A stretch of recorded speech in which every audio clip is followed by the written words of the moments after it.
una pregunta que yo, no siendo experto forense, no le puedo contestar. Supongo que la policía británica está actuando con toda la diligencia que puede. Buenas noches, estamos a martes y hasta hoy la policía británica no ha sido capaz de confirmar la muerte del español Ignacio Echevarría, que ahora ya sabemos que dio su vida para salvar a una de las víctimas del penúltimo atentado yihadista perpetrado en Londres. Dastis afirma que las autoridades inglesas hacen lo que pueden, pero muchos nos permitimos dudarlo. Lo vemos ya en las 5 W.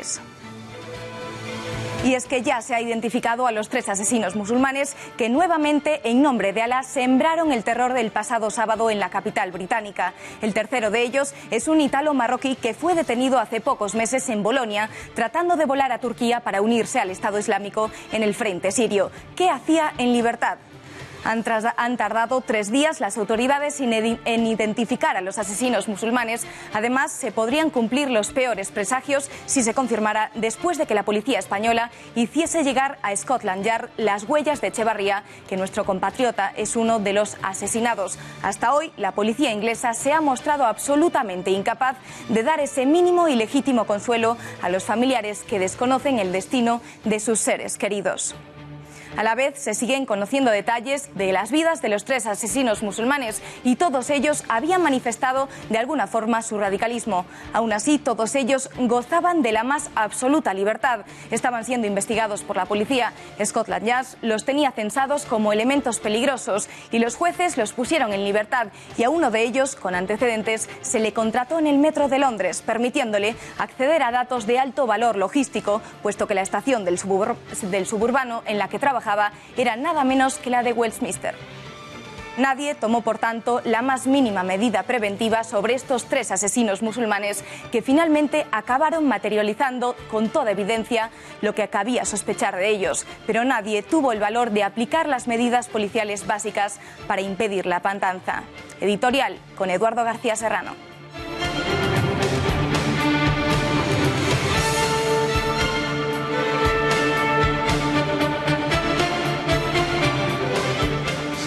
Buenas noches, María. La situación de nuestro compatriota Ignacio Echevarría, el héroe español del Puente de Londres, es cada vez más inquietante a medida que pasa el tiempo desde el pasado viernes, cuando el yihadismo islámico perpetró su nueva masacre, su penúltima masacre en el Puente de Londres. Testigos presenciales, amigos suyos, relataron cómo se enfrentó con una valentía verdaderamente encomiable a uno de los yihadistas que trataba de apuñalar a una mujer.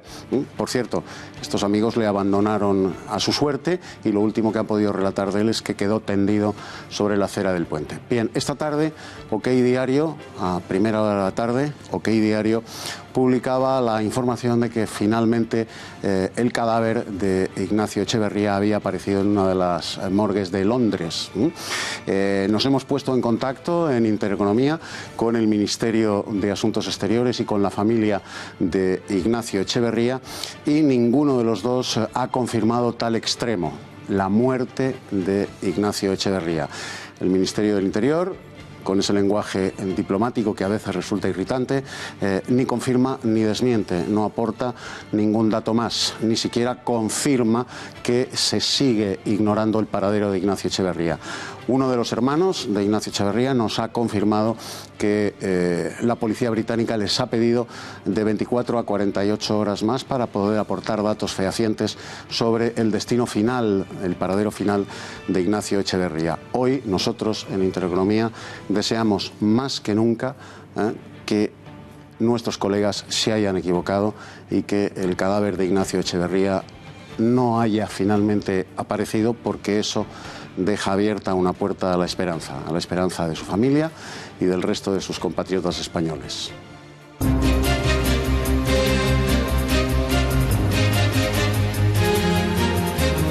La policía británica ni confirma ni desmiente que Ignacio Echevarría, el héroe español que defendió a una mujer a costa de su vida, sería uno de los asesinados por los terroristas musulmanes que el pasado sábado volvieron a atentar en Londres. La familia Pujol ya no sabe qué inventar para desviar la atención pública del historial delictivo del clan que estuvo saqueando Cataluña durante más de 30 años. Ahora Olague Pujol dice, como lo oyen, que a su padre le quieren desterrar como al Dalai Lama. La paraula desterrar, realment el que tenen en contra de meu pare és comparable a lo que la Xina podria tenir en contra del Dalai Lama, ¿no? La moción de censura de Podemos a Rajoy se celebrará el martes 13 de junio a las 9 de la mañana, lo que ha provocado el enfado del portavoz podemita y novia ocasional de Pablo Iglesias, Irene Montero, al parecer poco amiga de madrugar, pues la hora de inicio de la sesión parlamentaria le parece excesivamente temprana. Pero bueno, debates de esta altura institucional, de este nivel institucional, suelen empezar en torno al mediodía. Pablo Iglesias ya mueve sus peones en Madrid para las próximas municipales y autonómicas. Descarta el rumor que situaba a Íñigo Errejón como candidato podemita al ayuntamiento de la capital de España, porque según él dice, nadie en Madrid quiere que Manuela Carmena se vaya. Por eso se enfrentará a Errejón con Cristina Cifuentes en la candidatura a la presidencia de la Comunidad de Madrid. Bueno, hoy por hoy un ticket Íñigo Manuela sería un ticket ganador.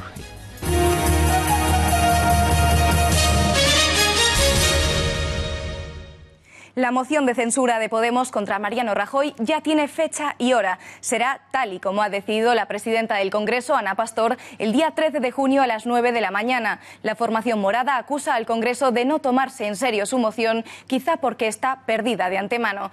Y es que este horario permite finiquitar la moción de censura en un único día y evitar que cope los titulares 2 jornadas seguidas. Irene Montero, portavoz de Podemos en el Congreso y novia de Pablo Iglesias, ya se ha quejado esta mañana tras la Junta de Portavoces. Si bien respetamos, por supuesto, la decisión de la presidenta del Congreso, confiando que se ha tomado pues para el mejor ordenamiento del debate, pero bueno, debates de esta altura institucional, de este nivel institucional, suelen empezar en torno al mediodía y nos ha sorprendido mucho que se elija a las 9 de la mañana como hora. Pablo Iglesias tampoco se mostraba demasiado satisfecho esta mañana, en una entrevista radiofónica. El líder morado sigue buscando apoyos entre el resto de fuerzas políticas, aunque tal y como se ha referido hoy al PSOE, no sabemos si tendrá mucho éxito.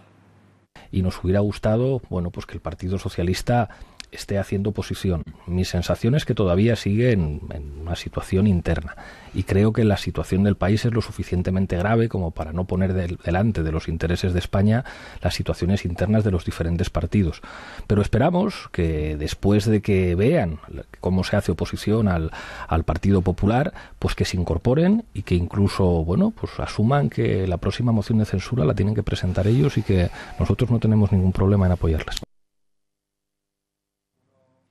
Y es que ni Partido Socialista, ni Ciudadanos, ni por supuesto el Partido Popular parece que le vayan a seguir el juego. Sí votará a favor finalmente Compromís, confluencia de Podemos, que se había mostrado muy crítica en los últimos días con la moción presentada.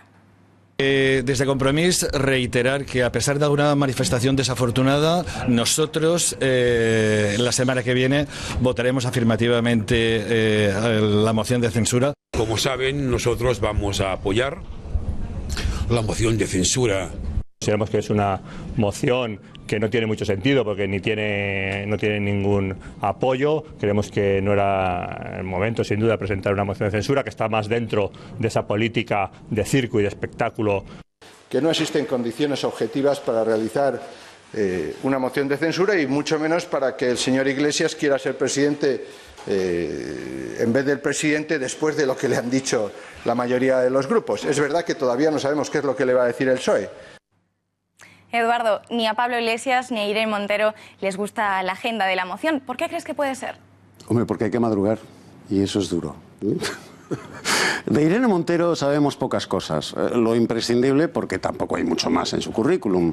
Sabemos que actualmente es la zarina roja de Pablo Iglesias, su chati, vamos, que gracias a su relación personal con el alfeñique bolchevique es la portavoz parlamentaria de Podemos y que, por enamorado mimetismo, se ha convertido en un clon dialéctico de su amado. Habla igual que él y hasta gesticula como Pablo Iglesias. Dado el torpe e idéntico aliño indumentario que ambos gastan, si los ves de espaldas con coletita y vaqueros, no sabes quién es quién. Ahora sabemos también que a Irene Montero no le gusta madrugar. Las 9 de la mañana le parece una hora intempestiva para que comience la sesión parlamentaria de la disparatada moción de censura que Suchati le ha presentado a Rajoy. ¿Sabe Irene Montero a qué hora se levantan los trabajadores españoles? ¿Sabe Irene Montero a qué hora están los españoles en sus puestos de trabajo, en las fábricas o donde quiera que se ganen el pan? Cuando a alguien las 9 de la mañana le parece una hora demasiado temprana para comenzar a trabajar, solo caben dos posibilidades. O es más vago que Homer Simpson o no le ha dado un palo al agua en su vida. En el caso de Irene Montero, las dos posibilidades son ciertas. Anda, bonita, ponte el despertador a las 5:15 de la madrugada, que es a la hora que algunos españoles nos levantamos de lunes a viernes, y luego me cuentas si las 9 de la mañana es una hora muy temprana para empezar a trabajar. Gracias, Eduardo.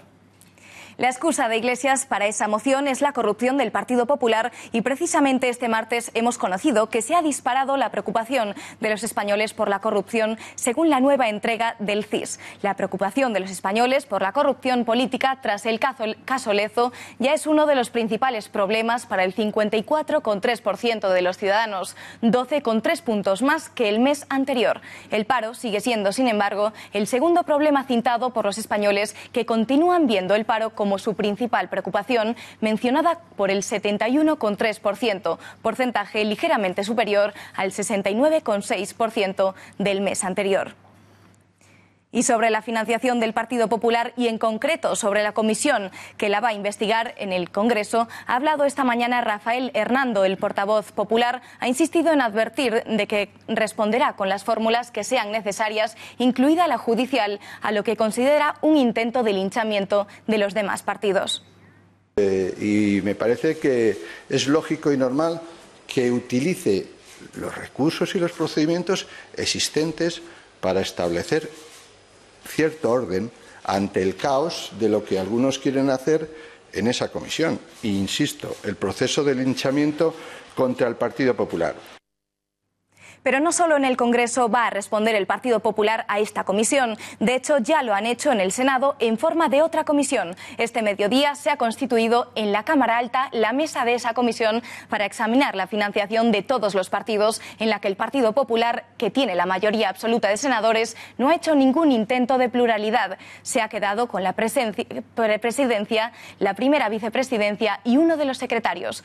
Los otros dos miembros de los que ha cedido el Partido Socialista, desde el resto de grupos avisan de que esta comisión nace muerta, pero lo cierto es que teniendo en cuenta el número de votos de los populares se va a producir. Y un último apunte sobre corrupción. Ha declarado este martes el expresidente de la región de Murcia, Pedro Antonio Sánchez, quien ha asegurado que nunca contrató servicios con las empresas de la trama púnica y ha subrayado que ha accedido a reunirse con empresarios investigados porque durante 10 meses se solicitaron de forma insistente celebrar un encuentro.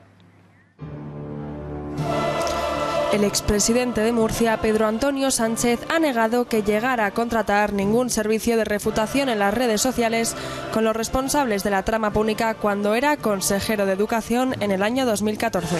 Inició un expediente que nunca se dio un visto bueno, que nunca se pagó una factura, que nunca se concertó, que nunca se acordó, que solo eran propuestas de una empresa que nunca se aceptaron. Sánchez ha hecho estas afirmaciones después de prestar declaración como investigado ante el Tribunal Superior de Justicia de Murcia. El expresidente regional está acusado de los delitos de fraude a ente público, cohecho y revelación de información reservada. Sánchez ha negado que incurriese en cualquiera de ellos, aunque sí ha reconocido que se entrevistó en una ocasión con los responsables de las empresas y no 4 veces, como dice la investigación. Yo solo tuve una reunión donde quedaron en que, bueno, se presentaban, pero como tantas veces recibo a personas. Nunca nosotros pedimos una reunión, siempre era contestando a una petición de ellos. En esa misma investigación casi llegan a acosar a mi secretaria. Para la acusación popular que ejerce el Partido Socialista existen motivos más que suficientes para la apertura de un juicio oral. La intención, o sea, que ya habían llegado a un acuerdo para hacerlo y para que empezase a ejecutarse el día 1 de noviembre. El problema es que llegó la UCO y ya se acabó todo porque intervinieron, detuvieron a parte de los implicados y entonces eso no siguió adelante, pero el acuerdo estaba en firme. Pedro Antonio Sánchez dimitió como presidente de Murcia el pasado mes de abril. Aún así, continúa siendo presidente del Partido Popular en esta comunidad y diputado regional, por lo que solo puede ser investigado por el Tribunal Superior de Justicia de la región. Sánchez también está implicado en el caso Auditorio, por lo que el fiscal de este tribunal acaba de solicitar la apertura de juicio oral contra él y otra decena de personas.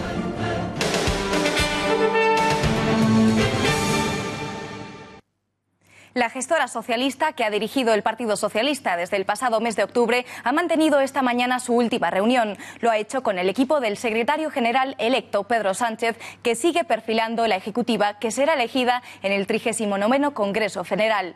Tal y como explicaba su portavoz, se ha acordado de que sus miembros no tengan que rendir cuentas ante su gestión ante el 39º Congreso General del 17 y 18 de junio. Algo que suponemos no habrá gustado nada a José Luis Ábalos, portavoz socialista en el Congreso, que esta mañana en una entrevista televisada cargaba contra los miembros de la gestora. Pero es evidente que la gestora en su origen no fue imparcial. Digamos que fue consecuencia de una votación que se produjo en el Comité Federal, que además implicó la marcha del secretario general y por lo tanto el sesgo de la gestora era claramente parcial. Bueno, no obstante, pues hemos intentado pues combinar la crítica hacia esa parcialidad. ¿Qué le parece que haya dicho el señor Ábalos esta mañana que la gestora ha hecho un trabajo de parte? Bueno, yo creo que eso es una opinión de parte, ¿de acuerdo? Y no vamos a hacer más declaraciones, nada.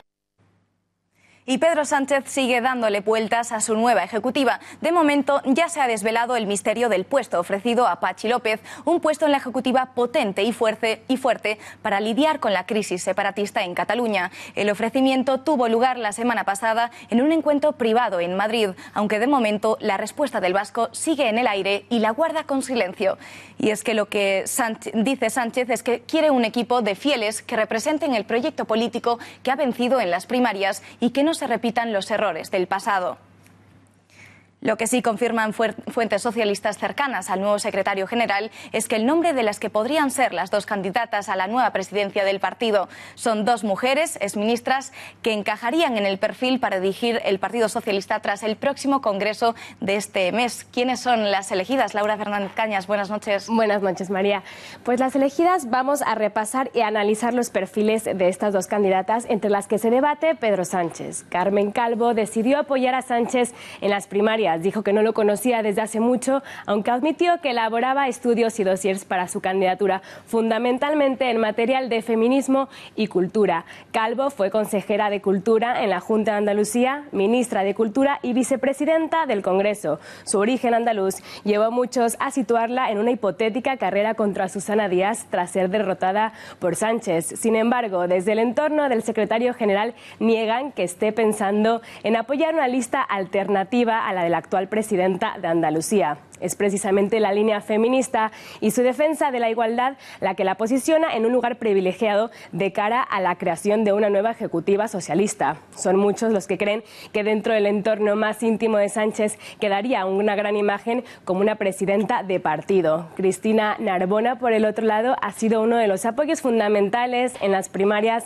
del electo líder socialista. Se posicionó desde un primer momento junto a Pedro Sánchez. Llegó a participar en la presentación de su candidatura en el Círculo de Bellas Artes de Madrid. En aquella ocasión, la exministra defendió una nueva política que sea responsable con el cambio climático y proclamó una nueva línea dentro del partido con un político y políticos valientes calificativos con la que describió a Sánchez. Narbona fue nombrada por José Luis Rodríguez Zapatero ministra de Medio Ambiente, cartera que ocupó hasta el 2008. Al igual que Calvo, Narbona también ha sonado como posible rival de Susana y, al igual que el anterior, también ha quedado fuera de la quiniela al no haber por parte de Sánchez interés alguno en crear una lista alternativa.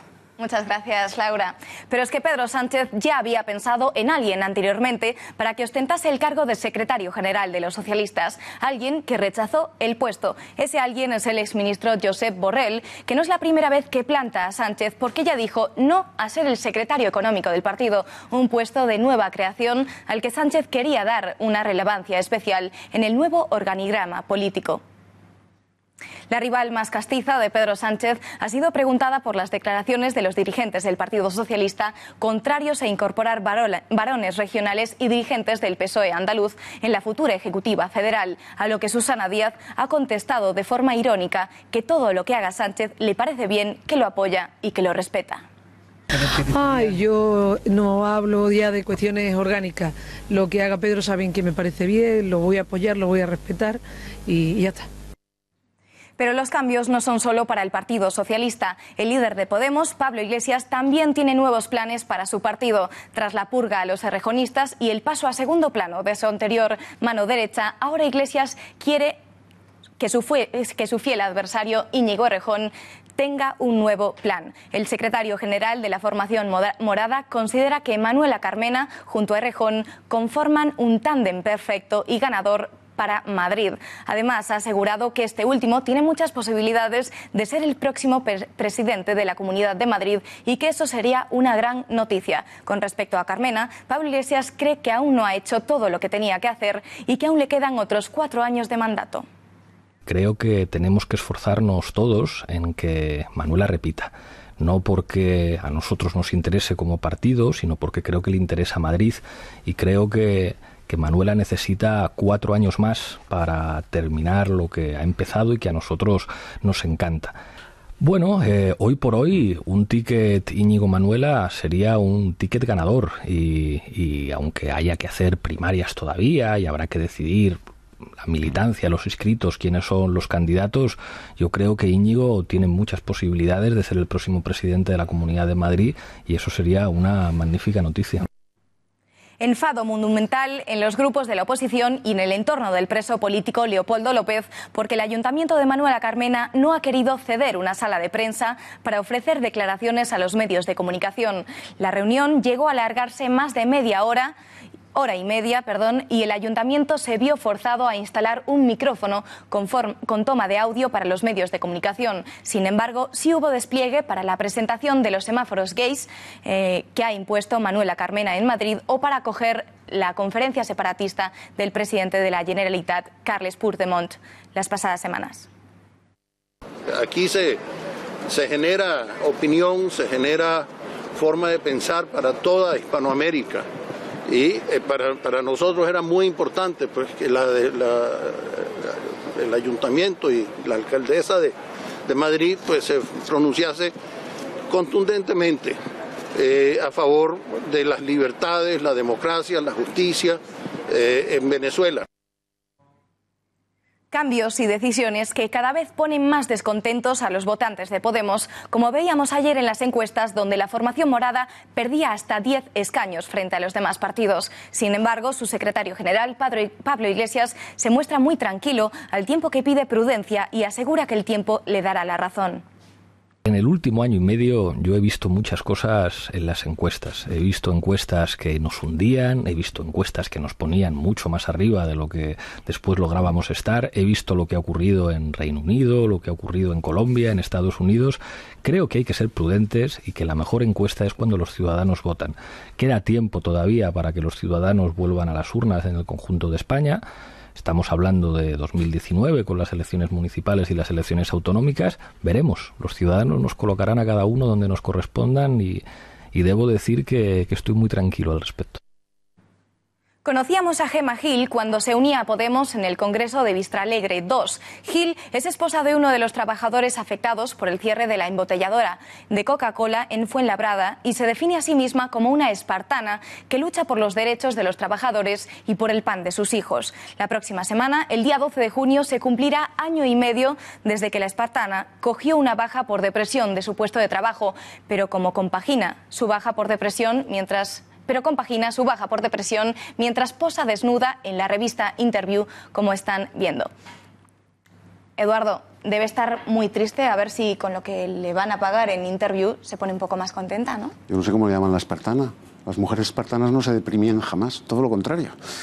Bueno, la podemita de Coca-Cola, a la que Pablo Iglesias, haciendo una vez más pública su ignorancia oceánica, bautizó como la espartana de Coca-Cola, lleva 1 año y medio de baja por depresión. extraña depresión la suya, de la que solo resucita para ir a dar saltitos a los mítines de Podemos o para posar en pelotas en la siempre soez y ya decadente revista Interview. No se la ve muy deprimida a la podemita de Coca-Cola, mostrándose ante la cámara como Dios la trajo al mundo, pero con más curvas y protuberancias a cambio de una buena pasta, eso sí. Vaya, vaya con la feminista podemita que al final no tiene reparo en recurrir a mostrarle al mundo el culo a cambio de dinero, como hacen las mujeres a las que ellas ponen a parir, no por razones morales, ni de pudoroso decoro, sino por razones políticas, porque para las feministas posar desnuda en una revista machista es someterse a la pulsión sexual heteropatriarcal y ofrecerse al macho como mera mercancía carnal, pero solo hasta que te hacen una oferta que te llena la cartera y te espabila la depresión. A la espartana de Coca-Cola lo que le deprime es trabajar. Ahora nos contará que el médico le ha recetado posar en pelotas para superar la depresión. Por cierto, no se me amontonen ustedes en el kiosco para comprar Interview. La podemita en pelotas vale aún menos que la revista, ¿eh? Gracias, Eduardo. Y el socio de confluencia de Podemos, Izquierda Unida, vuelve a ofender los sentimientos religiosos. El coordinador federal de Izquierda Unida, Alberto Garzón, ha pedido explicaciones al Gobierno por la, a su juicio, moda que lidera el Partido Popular en distintas administraciones públicas de conceder, dicen, medallas a seres inanimados del santoral católico. A través de varias preguntas escritas registradas en el Congreso, el líder de Izquierda Unida quiere que el Ejecutivo aclare si considera que las vírgenes y cristos atesoran méritos reales a la hora de lograr un país más seguro, mientras que las personas que cada día se esfuerzan en hacer mejor su trabajo quedan fuera de ese reconocimiento. Añade Garzón en el escrito que, según la Asociación Europa Laica, el Estado nombró el año pasado 105 alcaldesas perpetuas, casi todas vírgenes, 15 alcaldes perpetuos, la mayoría cristos, y concedió 15 medallas de oro, además de otros honores militares, a entes religiosos de todo tipo. Y antes de dejar Podemos, otro de los asuntos a los que se ha referido hoy Pablo Iglesias ha sido el referéndum secesionista catalán. Eso no será un referéndum ni legal, ni verificable, ni que sirva para el ejercicio real del derecho a decidir. Puede ser una manifestación política legítima, interesante, que sirva como expresión de movilización, que a nuestro juicio no se debe criminalizar en ningún caso, pero eso no es un referéndum. Un referéndum es un mecanismo muy serio que sirve para redefinir la relación jurídica de Cataluña con el conjunto del Estado. Eso tiene que ser legal, tiene que ser pactado, tiene que ser reconocido internacionalmente y tiene que ser verificable. Lo que quiere hacer el presidente de la Generalitat puede ser aceptable como manifestación política, pero eso no es un referéndum.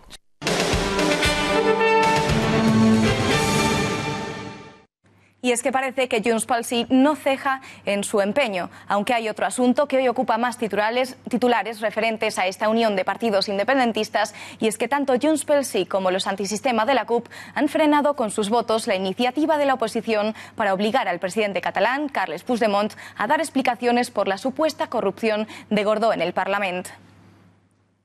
Hay que recordar que en el Tribunal Superior de Justicia de Cataluña están investigando al diputado de PDeCAT y conseller de Justicia, Germà Gordó, por los presuntos delitos de tráfico de influencias, prevaricación, malversación de fondos públicos y otros asuntos vinculados al caso del 3%. Y el Partido Socialista Catalán, por su parte, siguen con su nueva postura crítica hacia los secesionistas. Su líder regional, Miquel Iceta, ha tachado hoy al hipócrita de PDeCAT y Antigua Convergencia por haberse sacado de encima al exconseller de Justicia y exgerente de Convergencia, Germà Gordó, pero sin que el partido asuma responsabilidades por su actuación. No hay un diálogo entre los dos gobiernos y porque el Gobierno de Cataluña parece decidido a convocar un referéndum unilateral e ilegal para el que no tiene competencias.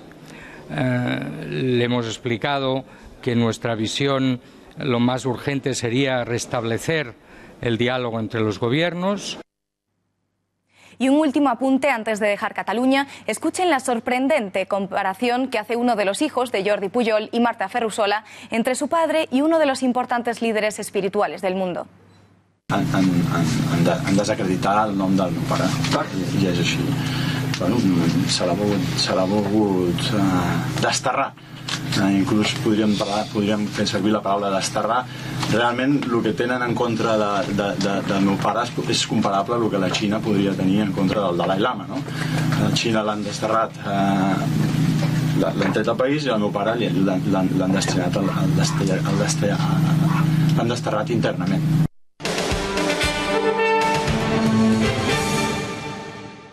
Me pasan una nota diciendo que en vuestras mochilas teníais una tarjetita de una discoteca, ¿no? De la discoteca Bilindo. Discoteca Bilindo, que está, creo que en el Parque de María Luisa. Que sepáis que esa tarjeta no solo es válida para la primera copa gratis, sino todas son gratis la primera noche y la segunda, para quien pueda interesar. Y dicho esto, repito que mañana aquí a las 9 de la mañana en punto. Esto que acaban de ver son las imágenes del último congreso andaluz del sindicato Comisiones Obreras, en concreto el que eligió a Nuria López Marín como nueva secretaria general, en el que, como ven, han tenido el detalle de repartir copas gratis entre todos los afiliados en una conocida discoteca de Sevilla.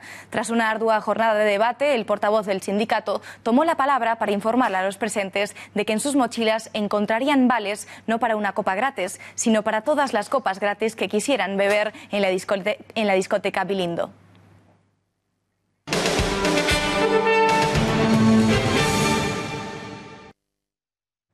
Y un apunte más antes de dejar la información nacional. La evaluación de bachillerato de acceso a la universidad, sustituida por la llamada selectividad o prueba de acceso a la universidad, llega hoy a la capital de España, a Madrid, donde 30.970 nerviosos alumnos se examinan en las 6 universidades públicas de la región.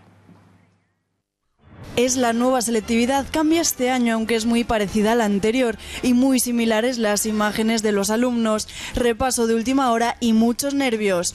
Creo que estudiármelo me lo sé todo y lo único que me preocupa es quedarme en blanco en el examen, pero espero que no pase. Pues mucho estrés, mucha gente. Lo último por estudiar, no se te queda nada, te faltan cosas y bueno. La evaluación de acceso a la universidad fijada por la LOMCE ha empezado este martes en 6 comunidades: Aragón, Baleares, Comunidad Valenciana, Extremadura, Madrid y La Rioja. 300.000 alumnos se habrán examinado entre esta semana y la próxima en toda España. La prueba de acceso la aprobaron el año pasado el 94% de los estudiantes. Bueno, lo primero, que estén muy tranquilos, que intenten acabar el examen, porque son exámenes muy largos y el problema principal es que no les da tiempo a acabarlo y es fundamental que lo acaben. Que estén muy tranquilos, que vienen muy preparados y con la madurez suficiente para tener esos resultados, y que les va a salir estupendamente si están tranquilos. Los cambios de este curso, retirar la reválida para volver a imponer la prueba de acceso, ha hecho improvisar durante el curso. Hemos estudiado de más, hemos estudiado autores que no entran al final. En enero nos dijeron finalmente lo que entraba seguro y lo que no. Esa incertidumbre de no saber la estructura y tener por un lado la ley que marcaba una serie de cosas y que finalmente ha habido que hacer un ajuste entre lo que había previsto y lo del año pasado, pues ha sido complejo. Los alumnos se examinan durante un máximo de 4 días sobre materias de segundo de bachillerato. El 70% de la prueba es común para toda España y la evaluación se aprueba con un 4 si la media con la nota de bachillerato hace 5. Entre los estudiantes se pueden imaginar muchos nervios y repasos de última hora. Hemos querido saber cómo ha sido esta primera jornada para quienes el próximo curso serán nuestros flamantes estudiantes universitarios. Me he quedado más tranquila porque estaba muy nerviosa y pensaba que iba a ser más difícil. Yo en un primer momento estaba súper nerviosa. Pues me gustaría filología y traducción. Pero bien, luego tranquila, lo he ido haciendo poco a poco y bien. Es imposible acabarlo y decir, ole, el examen que he hecho, imposible. ¿Qué estudias? Enfermería. Creía que me iba a faltar, pero la verdad es que me ha sobrado 2 minutos, que bastante bien, porque he ido aprendiendo a lo largo del curso a recortar y no enrollarme en tantas cosas. Y pues al final bien, me ha sobrado 2 minutos y bien. Pues yo tengo en mente estudiar Ingeniería Informática aquí en la Politécnica.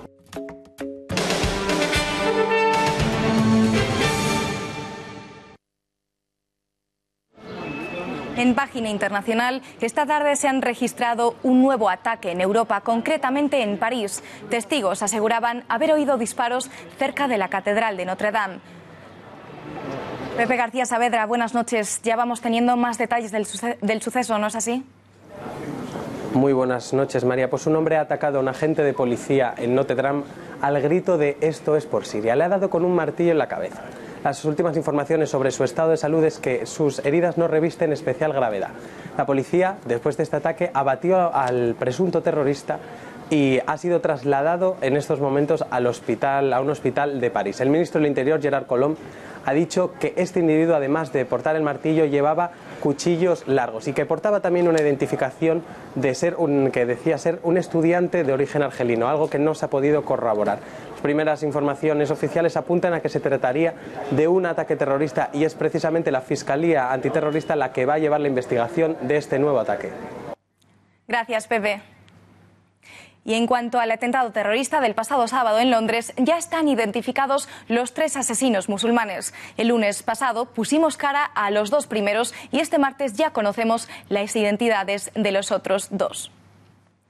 Repasemos quiénes son cada uno de ellos y cuáles son sus antecedentes. Alba Vila, muy buenas noches. Muy buenas noches, María. Pues efectivamente, como dices, este lunes poníamos cara a 2 de los 3 terroristas. Veamos ya al primero de ellos. Quram Butt es un ciudadano británico de origen pakistaní. A sus 27 años de edad es padre de 2 niños y vivía en un barrio del este de Londres. Sus antecedentes, pues había estado en el punto de mira de la policía y de los servicios de inteligencia británicos por sus vínculos con el Islam radical.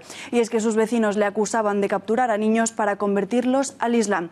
Rashid Redouan vivía también en el mismo barrio que el anterior. La policía ha señalado que se había presentado a sí mismo como marroquí y como libio. También había utilizado otra identidad bajo el nombre de Rashid Elkar, una edad de 26 años. Sin embargo, este no era conocido por las fuerzas de seguridad, a pesar de que su mujer británica le denunció por maltrato e intentó radicalizarla a ella y a su hija, a las que visitó horas antes del atentado. Y por último, conozcamos ya al tercer terrorista que participó en este atentado que acabó con la vida de 7 personas. Youssef Zagba, italiano de origen marroquí y de 22 años. Casualmente, este también residía al este de Londres y no era objeto de interés ni de la policía ni del Servicio de Inteligencia de Reino Unido. Fue detenido en marzo de 2016 en el aeropuerto de Bolonia, Italia, cuando intentaba viajar a Turquía. En su móvil encontraron vídeos e imágenes yihadistas. Fue después de esto cuando ya se instaló en Londres, María. Pues muchísimas gracias, Alba, ha quedado clarísimo. Y este atentado ha vuelto a poner de manifiesto los fallos de lo que es la seguridad británica, que vistos los últimos sondeos le podrían costar incluso la derrota a Theresa May. Los conservadores de la primera ministra británica, Theresa May, y los laboristas de Jeremy Corbyn están casi empatados, según una última encuesta divulgada por la cadena ITV. Paloma Valverde, ¿qué más nos puedes contar? Buenas noches. Buenas noches, María. A solo 2 días para las elecciones en el Reino Unido ya se han publicado los datos sobre intención de voto. El sondeo llevado a cabo por la firma Survation para ITV se llevó a cabo a través de 1.103 entrevistas a adultos por teléfono entre el día 2 y el 3 de junio. En este momento, los Tories tendrían un apoyo del 41,5%, mientras que los laboristas obtienen el 40,4%. Por otro lado, los liberaldemócratas sacan el 6% y el eurofoto UKIP el 3%. Recordemos que a principios del pasado mes de mayo los conservadores ganaban a los laboristas por casi 20 puntos. Ahora, como se puede observar, esta ventaja se ha reducido a menos de 2 puntos de diferencia. Esto podría deberse a que durante la campaña Corbyn ha lanzado varios ataques a May, acusándola de reducir el número de policías en casi 20.000 cuando era ministra de Interior. Tras el ataque de Londres, el tercero contra el Reino Unido en 3 meses y en el que han muerto 7 personas, los recortes en materia de seguridad se han situado en el debate político y podrían haber favorecido al recorte de puntos por parte de los laboristas. Esperaremos, María, a ver qué pasa en las elecciones. Muchísimas gracias, Paloma, ha quedado clarísimo. Según ha podido saber Religión en Libertad, Ignacio Echevarría usaba poco su cuenta de Facebook, pero en alguna ocasión lo hizo para defender la fe católica. En concreto, cuando la Unión Europea presionó a Eslovaquia para que retirara sus monedas de 2 euros con la cruz eslava en su bandera y la imagen de San Cirilo y San Metodio, patronos de Europa. Entonces, el joven denunció este hecho en redes sociales preguntándose si después se prohibiría. Sus familiares, eso sí, mantienen la esperanza de encontrarlo con vida. Uno de sus hermanos ha afirmado hace apenas una hora en redes sociales que aún se desconoce su paradero y que las autoridades británicas les han pedido entre 24 y 48 horas más para confirmarlo.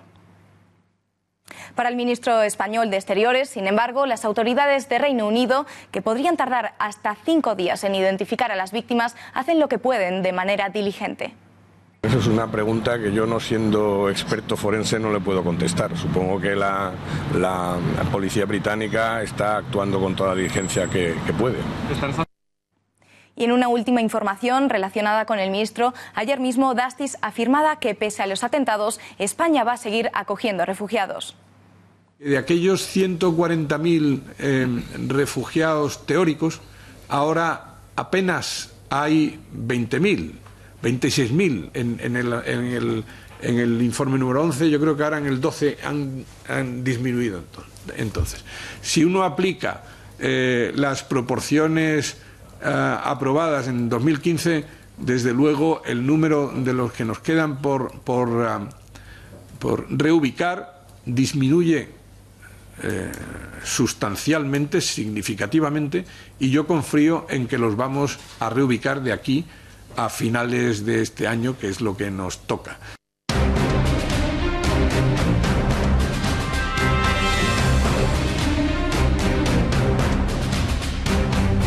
Y ayer les contábamos la sorprendente noticia para analizar los porqués de esta decisión y sobre todo las consecuencias de por qué han roto las relaciones,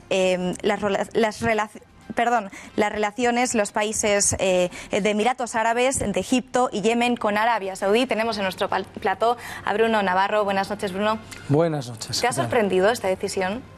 Bueno, no es sorprendente la decisión en sí, porque ya llevaban llevándose muy mal todos estos países del Golfo con Qatar, desde los años 90 especialmente.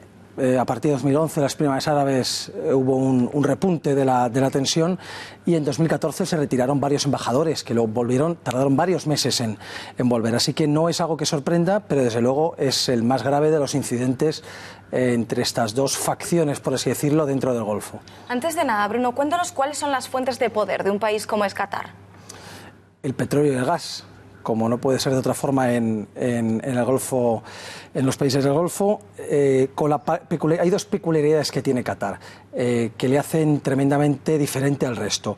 Primero es, aparte del petróleo, tiene gas, tiene mucho gas, y es un gas, sobre todo es el líder mundial en gas natural licuado. Y este gas no lo conecta al resto de países del Golfo y está fuera de la OPEP, es decir, no depende de ese organismo controlador del petróleo mundial, o prácticamente mundial, que está dirigido, liderado extraoficialmente por Arabia Saudí, con lo cual es un actor prácticamente independiente. Y lo segundo muy importante que tiene Qatar es una bajísima población.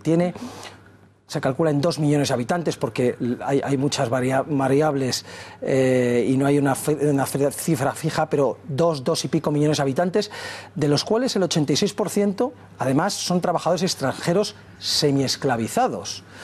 Con lo cual estamos hablando de muy poquitos habitantes cataríes a los que el Estado tiene el deber de proteger y, en estos casos, incluso de financiar y subvencionar su vida, ¿no? Se dedican su vida prácticamente a buscar el mayor número posible de trabajadores extranjeros que hagan su trabajo. Esa es la vida de un catarí normal, en general, de los países del Golfo. Pero claro, cuando tienes tan pocos habitantes propios, las ganancias del petróleo, por pocas que sean, y del gas, se multiplican y te hacen ser tremendamente poderoso. ¿Y todos estos países que han roto esas relaciones con Qatar, de qué acusan a este país? Le acusan fundamentalmente de dos cosas. Le acusan de apoyar a Irán, cosa que hasta cierto punto es cierto. Desde 1995 que el emir actual de Qatar depuso a su padre, que era pro-saudí, pro-Arabia Saudí, y se empezó a acercar a Irán. Las razones, Irán lo tiene muy cerca también, Qatar quiere contraponerse a Arabia Saudí, para ello busca un, hermano mayor fuerte como es Irán. No hay nada malo en ello objetivamente, porque nosotros no tenemos que olvidar que tenemos que ser neutrales en esta pugna de Oriente Medio entre el chiismo, que es una rama del Islam, la minoritaria, liderada por Irán, y entre el sunismo, que es la rama mayoritaria, que está liderada por Arabia Saudí y Turquía. Qatar se acerca a Irán, no tenemos nada que opinar al respecto. Es cierto, si le gusta Arabia Saudí, no, y a los países antiiraníes tampoco. Y la otra es apoyar al terrorismo, es cierto. Es cierto que apoya y ha apoyado a Al-Qaeda y sus filiales, incluso al Estado Islámico, sobre todo a los Hermanos Musulmanes, que es una organización también islámica considerada terrorista en muchos países, desgraciadamente en Occidente todavía no. Y sin embargo hay que recordar que Arabia Saudí le acusa de lo mismo que el PECA, porque Arabia Saudí ha financiado y financia a los mismos grupos, ha estado ayudando directo e indirectamente al Estado Islámico, a Al-Qaeda y sus filiales, y a los Hermanos Musulmanes se hicieron casi con el control del país. Es verdad que ahora Arabia Saudí ha entrado en guerra, por así decirlo, política contra los Hermanos Musulmanes, pero esto es algo nuevo. Es decir, no tienen ninguna lección que darnos ni que dar a Qatar acerca de terrorismo. Estos son los dos temas principales que al final lo que crean es una razón de geopolítica regional, de poderío regional. Es decir, lo de menos es el acercamiento a Irán, lo de menos es el terrorismo. Lo importante es acabar con un vecino incómodo y someterle al yugo de la preponderancia, de la supremacía de Arabia Saudí. ¿Y qué puede suponer esta rotura de las relaciones comerciales? Sobre todo va a suponer para Qatar, que es quien va a sufrir principalmente. Hay que recordar que en este caso se cierran las fronteras terrestres, también portuarias y aeroportuarias. Es decir, aíslan al país, no del mundo, pero sí de todo su entorno natural. Y esto lo que supone, que es el que más contacto tiene y más vuelos, más buques. ¿Y esto qué supone? Pues supone naturalmente que hay millones de vidas en Qatar que están sujetas, bueno, hay que recordar que la mayor parte del comercio y de la comida que lleva el país llega por estas fronteras aéreas, terrestres y marítimas, y puede haber, incluso se habla de escasez de alimentos para la población. Desde luego va a sufrir la economía, y ya hay un repunte del petróleo, ha subido el petróleo, cosa que en todo caso a ninguno de los dos, ni a Arabia Saudí ni a Qatar, les viene mal la subida del petróleo, pero naturalmente Qatar va a sufrir económicamente. También hemos leído en los últimos años y en los últimos meses que Qatar se iba adueñando silenciosamente de Europa. ¿Es solo a nivel económico debido a su enorme fortuna o también a nivel ideológico? Efectivamente, de los dos. Nivel económico, creo que se ha dicho hasta la saciedad en estas últimas 24 horas, todos los intereses que tiene por todo el mundo, en grandes compañías y multinacionales como las va tomando Qatar. Aquí en España hasta hace poco tenía el Fútbol Club Barcelona, el Corte Inglés, actualmente Iberdrola, Santander, Ferrovial, Grupo Villarmir, Colonial, ¿no? ACS, etcétera. No es que las tenga, sino que tiene una importante participación. Esos fondos soberanos de inversión de Qatar, ese excedente que tiene enorme del petróleo y del gas, pues lo va invirtiendo en nosotros. Esto solo sería una cuestión meramente económica si no fuera por lo que has apuntado, y es la influencia económica como medio de aumentar la influencia religiosa. Esa influencia religiosa a través de las mezquitas que van financiando por todo el mundo, tiene un gran poder de construcción de mezquitas. En España tienen un plan de construcción de 150 mezquitas en los próximos años. Son muchas mezquitas, y a esas mezquitas, además financiadas y organizadas por ellos, los imanes que hay son de los Hermanos Musulmanes, que son un grupo tremendamente radicalizado, pues podemos imaginar el peligro que tiene para España y para todos los países donde van haciendo esto, con lo cual es preocupante, sí es preocupante. Señor Navarro, a nivel europeo, también a nivel español, ¿cuál es el principal problema o enemigo que tenemos en toda esa zona del Golfo Pérsico? ¿Es Qatar? ¿No es Qatar? ¿Al menos únicamente? ¿Es algún otro país por encima del resto? ¿Cómo lo ve usted? Yo lo veo con que es mejor no decantarse por ninguno. Es decir, no hay buenos ni malos. Aquí en España tenemos inversiones de ambos, ¿vale? Principalmente de Qatar, pero también Arabia Saudí. Arabia Saudí exporta también su particular visión rigorista, intransigente y muy radical del Islam, que es el wahabismo. También lo podemos llamar salafismo digamos, utilizando un saco más grande, ¿no? Generalizando. Y la verdad es que entre hermanos musulmanes, salafismo y wahabismo no es algo donde ninguno de nosotros quisiera elegir, ¿no? Con lo cual tampoco tenemos algo, ninguno es mejor que el otro. Es verdad que Qatar tiene más dinero para influir. Pero es verdad que cuando nos vamos allí, ¿qué intereses tiene España allí? Es verdad que tenemos muchísimos más intereses en un país tan grande, tan vasto en extensión como es Arabia Saudí, donde estamos construyendo, las empresas españolas lideran la construcción del metro de Riad, de la capital, y también el tren de alta velocidad entre la Meca y Medina. con lo cual, entre otros muchos proyectos, con lo cual es cierto que desde un punto de vista puramente egoísta económico, pues si tuviéramos que apoyar a alguien deberíamos quedarnos con quien nos está dando de comer, ¿no? Pero ya repito, no es una elección que creo que moralmente debamos tomar. ¿Y cree que la visita de Trump hace 2 semanas a la zona y en concreto a Arabia Saudí puede haber influido en el desenlace o no tiene nada que ver? Tiene muchísimo, muchísimo que ver. No porque Estados Unidos provocara directamente y exprofeso y voluntariamente esta crisis, pero el apoyo tan grande y directo que dio Trump en su visita a Arabia Saudí, con ese contrato sin precedentes de armamento con aquel país, etcétera, lanzó un mensaje, quizás equivocado, un mensaje a los países del Golfo antiiraníes, porque también habló mucho de la lucha contra Irán. Lanzó un mensaje de: ha llegado nuestro momento, tenemos de nuevo el apoyo fuerte que perdimos con Obama, el apoyo fuerte de la administración Trump de Estados Unidos, así que es el momento, con este gran hermano que ha vuelto, este hermano mayor que ha vuelto a nosotros, es el momento de dar un golpe de nuevo, un golpe final, un golpe definitivo a Qatar.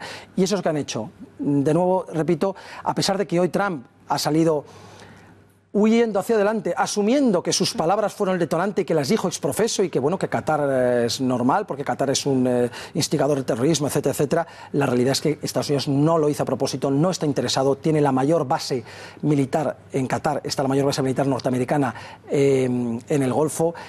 Tiene miles y miles de soldados allí y además es el centro de mando de todo lo que se está haciendo en Siria e Irak, con lo cual no tiene ningún interés en perder aquello ni perder a ese socio como es Qatar, tan poderoso económicamente. Pero es verdad que dio un mensaje y de hecho, aparte de Trump, todos los altos cargos de administración, claro, lo que están haciendo es diciendo: no tenemos que elegir, tienen que solucionar los problemas, esto tiene que llegar a buen término, tienen que hacer las paces. El único que se está que se está saliendo de aquello es Trump, pero porque todos sabemos un poquito cómo es, pero es una huida hacia adelante, no estaba previsto. Y señor Navarro, los países firmantes de esta ruptura en relaciones han dado 7 días a los cataríes residentes en sus territorios para regresar a este país. ¿No le parece un tanto agresiva esta medida? Sí, depende del país, cada uno ha hecho, es decir, unos han pedido solamente a sus diplomáticos que vuelvan, otros países como Arabia Saudí ha llamado a todos sus ciudadanos dándoles 2 semanas, etcétera. Sí que es muy grave, es algo sin precedentes. Imaginemos, estamos hablando de ciudadanos que viven, que residen, que trabajan, no solamente aquellos que están de turismo. Imaginemos que eso nos ocurre a nosotros, todos conocemos gente que está trabajando, viviendo en el extranjero, imaginemos que nos llaman de cualquier país, que Francia expulsa a todos los ciudadanos españoles de allí, o Alemania, etcétera. Es algo gravísimo desde el punto de vista humano diario. Pero hay algo detrás muy importante, y es que quien sale perdiendo con esta expulsión mutua de ciudadanos es Qatar, con lo cual es un arma. Sabe que él va a perder, que ciudadanos saudíes tienen que abandonar Qatar, pero hay muchos más ciudadanos cataríes en un momento dado fuera y van a salir más perjudicados, con lo cual es una cuestión de guerra. Ver el balance de entre comillas, utilizando un símil bélico, cuántos muertos pongo yo, cuántos muertos pones tú, me compensa, lo hago. Pero desde luego está siendo ya un drama humano sin precedentes en la región. Y cambiando un poco de tema, señor Navarro, volviendo al atentado de Londres, que también nos interesa muchísimo, ¿por qué cree usted que no le parece un poco raro que hayan pasado hasta 4 días que la policía británica haya tardado en identificar a las víctimas y que aún no se sepa si nuestro español está fallecido o no? Sí, es tremendo. Ya ayer se hablaba en muchos medios, y yo lo comparto, de indignación y de tener que dar un golpe en la mesa. ¿Cómo puede ser, no? Francamente, se me escapa, por mucho que intento averiguar o entender las razones o escuchar las razones de unos y de otros, no hay razón, no hay lógica. Es decir, no es un país que haya sufrido, que esté en medio de una guerra, de una crisis sin precedentes, de una rotura absoluta del Estado de Derecho. No es un país que haya sufrido un atentado con 1000 víctimas, es decir, es un atentado entre comillas, y con todo respeto, es un atentado, digamos, normal, usual, al que los ingleses los británicos están ya acostumbrados, y con sus fuerzas de cuerpos de seguridad y servicios de emergencia más que preparados. ¿Cómo es posible? Vamos a dar razones, y al final hay que mojarse un poco.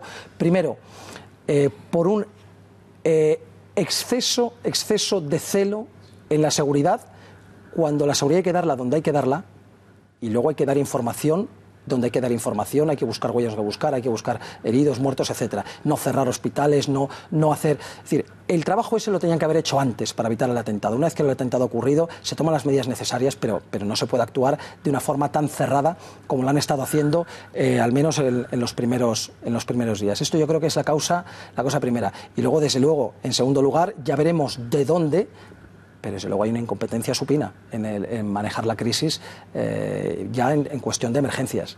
Porque si fuera al revés, que hubieran tardado hasta 4 días en identificar a las víctimas, ¿no cree que nos estarían pidiendo explicaciones desde el ministro de Exteriores británicos? Y también, ¿cómo sería si hubiera sido al revés? Bueno, nos estarían pidiendo explicaciones de una forma muy violenta.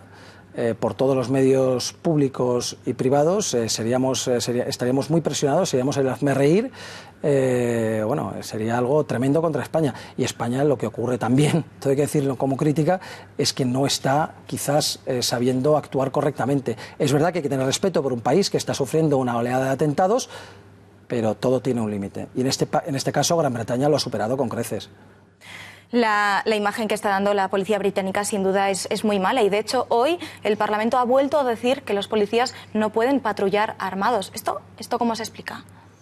Bueno, al igual que en Estados Unidos nos podemos sorprender por la liberalidad con la que un ciudadano puede portar un arma, y hay que recordar que viene a raíz de la Constitución que da origen viene originado por el propio nacimiento del país, y eso hay que entenderlo, si no, no se puede entender el tema de las armas en Estados Unidos. En Gran Bretaña es lo contrario, también por sus razones históricas. Entonces, no está dentro de nuestra mentalidad, pero sí en la británica, hay que respetarlo. Bueno, Bruno Navarro, muchísimas gracias. Nos hemos quedado sin tiempo. Nosotros nos vamos, pero les dejamos con tiempos modernos. Gracias por nada. Y a las 10, como es cada día, el gato al agua. Gracias por habernos acompañado. Hasta mañana.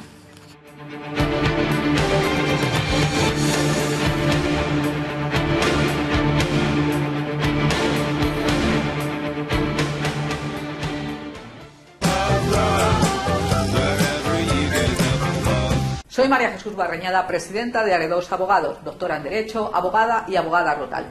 Si tienes un problema jurídico, no dudes en contactar con nosotros, te lo solucionaremos. Este despacho ha sido galardonado con el Premio a la Excelencia Profesional porque defendemos tus derechos, financiamos tus procedimientos, tu problema jurídico lo hacemos nuestro y te lo solucionamos.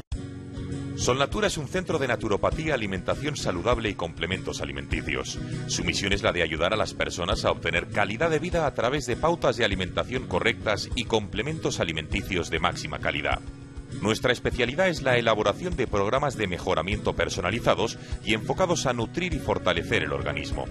El equipo humano de Solnatura está compuesto por naturópatas y médicos con amplia experiencia en este campo y